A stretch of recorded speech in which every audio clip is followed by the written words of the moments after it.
Connecting TV நேயர்களுக்கு வணக்கம். விஜய் டிவியில் ரொம்பவே பிரபலமான சீரியலான ராஜா ராணி சீரியலில் கார்த்திக் மற்றும் மாலியா மனசா லீடிங் பேரா நடிச்சிட்டு இருக்காங்க. இவங்களோட ரிலேஷன்ஷிப்பை பற்றி பப்ளிக்காகவே சொல்லியிருந்தாங்க. அது மட்டும் இல்லாமல் நிறைய இன்டர்வியூஸில் நாங்கள் 2 பேரும் சீக்கிரம் கல்யாணம் பண்ணிக்க போகிறோம் அப்படின்னு சொல்லியிருந்தாங்க. இதுக்கிடையில் இப்போ இந்த சீரியலில் கார்த்திகோட தங்கச்சியாக நடிச்சிருக்காங்க வைசாலி. ஒரு சில காரணங்களால் இந்த சீரியல்ல இருந்து விலகிட்டாங்க. அது மட்டும் இல்லாமல் மறுபடியும் விஜய் டிவியில் இன்னொரு சீரியலான அஞ்சலி அப்படின்ற தொடரில் முக்கியமான வேடங்கள்ல நடிக்கிறாங்க. இப்படி இருக்கிற பட்சத்தில் வைசாலி கடந்த சில ஆண்டுகளா சத்யதேவ் அப்படின்றவரை காதலிச்சுட்டு வந்தாங்க. காதலிச்சது மட்டும் இல்லாம 2 பேரும் கல்யாணத்துக்கு முன்னாடி ஒரே வீட்டுல ஒன்னா வாழ்ந்துட்டு வந்திருந்தாங்களாம். இவங்க 2 பேரோட ரிலேஷன்ஷிப்பை புரிஞ்சுக்கிட்ட இவங்களுடைய பெற்றோர்கள் இவங்களுடைய கல்யாணத்துக்கு முழு சம்மதம் தெரிவிச்சு இப்ப ரீசெண்டா அவங்க கல்யாணத்தை ரொம்பவே கிராண்டா நடத்தி முடிச்சிருக்காங்க. வைசாலியோட ரசிகர்களும் அவங்களுடைய சோசியல் மீடியா பேஜஸ்ல அவங்களுக்கு வாழ்த்துக்கள் தெரிவிச்சிட்டு இருக்காங்க. அது மட்டும் இல்லாம இதுக்கப்புறம் கார்த்திக் ஆலியா மனசா இவங்களுடைய கல்யாணம் தான் அப்படின்னு சொல்லிட்டு இருக்காங்க. சோ ரொம்ப நாளாவே இந்த பேச்சும் போயிட்டு இருக்கு. எல்லாருமே எதிர்பார்த்துட்டு இருக்கிறது இவங்க 2 பேரும் எப்ப கல்யாணம் பண்ணிப்பாங்க அப்படின்றது தான். இது ஒரு பக்கம் இருக்க, விஜய் டிவியோட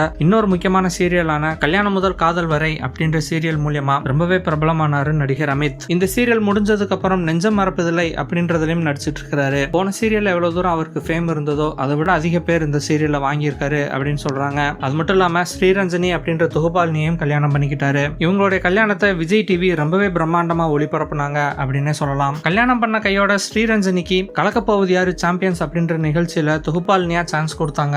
அவங்களுடைய வாழ்க்கை சந்தோஷமா போயிட்டு இருக்க நிலைமையில இப்போ கொஞ்ச நாளைக்கு முன்னாடி ஸ்ரீரஞ்சனி கன்சீவா இருக்காங்க அப்படின்னு அமித் சொல்லியிருந்தாரு. அதை தொடர்ந்து இப்ப ரீசெண்டா சீமந்தமும் நடத்தி முடிச்சாங்க. அதனுடைய புகைப்படங்கள் அவங்களுடைய சமூக வலைதளங்கள்ல போட்டு ரொம்பவே வைரலா போயிட்டு இருக்கு. இதே மாதிரி வெள்ளித்திரையில டாப் ஹீரோயினா இருக்காங்க நடிகை த்ரிஷா. நிறைய படங்கள் நடிச்சிருந்தாலும் இப்ப ரீசெண்டா 96 அப்படின்ற படத்துல அவங்க ரொம்பவே யதார்த்தமா நடிச்சிருந்தாங்க. அது அவங்களுக்கு மிகப்பெரிய பேர் வாங்கி கொடுத்துச்சு அப்படின்னே சொல்லலாம். இது ஒரு பக்கம் இருக்க, ரொம்ப நாளாவே நடிகை த்ரிஷாவும் நடிகர் ராணா டகுபட்டியும் காதலிச்சிட்டு இருக்காங்க அப்படின்னு சொல்லிட்டு வதந்திகள் பரவுச்சு. அதை தொடர்ந்து நடிகை த்ரிஷா தயாரிப்பாளர் ஒருத்தர் கூட நிச்சயம் பண்ண போறாங்க அப்படின்னு சொன்னாங்க. ஆனா எதிர்பார்த்த விதமா அதுவும் கேன்சல் ஆயிடுச்சு. சரி, கல்யாணம் விஷயம்லாம் நமக்கு செட் ஆகலன்னு சொல்லிட்டு ஒரு பக்கம் ஓரம் கட்டி வச்சுட்டு சினிமால ரொம்பவே கவனமா இருந்தாங்க நடிகை த்ரிஷா. இப்ப சமீபத்துல த்ரிஷாவை பார்த்த செய்தியாளர்கள் உங்களுக்கு திருமணம் எப்போ அப்படின்னு சொல்லி கேட்டிருக்காங்க. அதுக்கு அவங்க இப்போதைக்கு நான் யாரையுமே காதலிக்கல, யாரு கூடயும் கல்யாணம் பண்ணிக்கணும்னு நினைக்கல, ஆனா எனக்குன்னு சரியான ஆள் கிடைக்கும் போது நான் கண்டிப்பா கல்யாணம் பண்ணிப்பேன், நான் கண்டிப்பா எல்லார்ட்டுமே சொல்றேன் அப்படின்னு சொல்லியிருக்காங்க.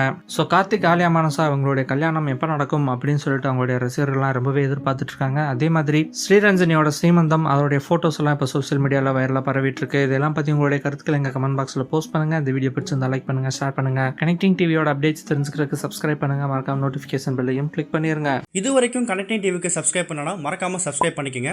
உடனடி அப்டேட்ஸ் பெறுவதற்கு நோட்டிபிகேஷன் பெல்லையும் கிளிக் பண்ணிக்கங்க.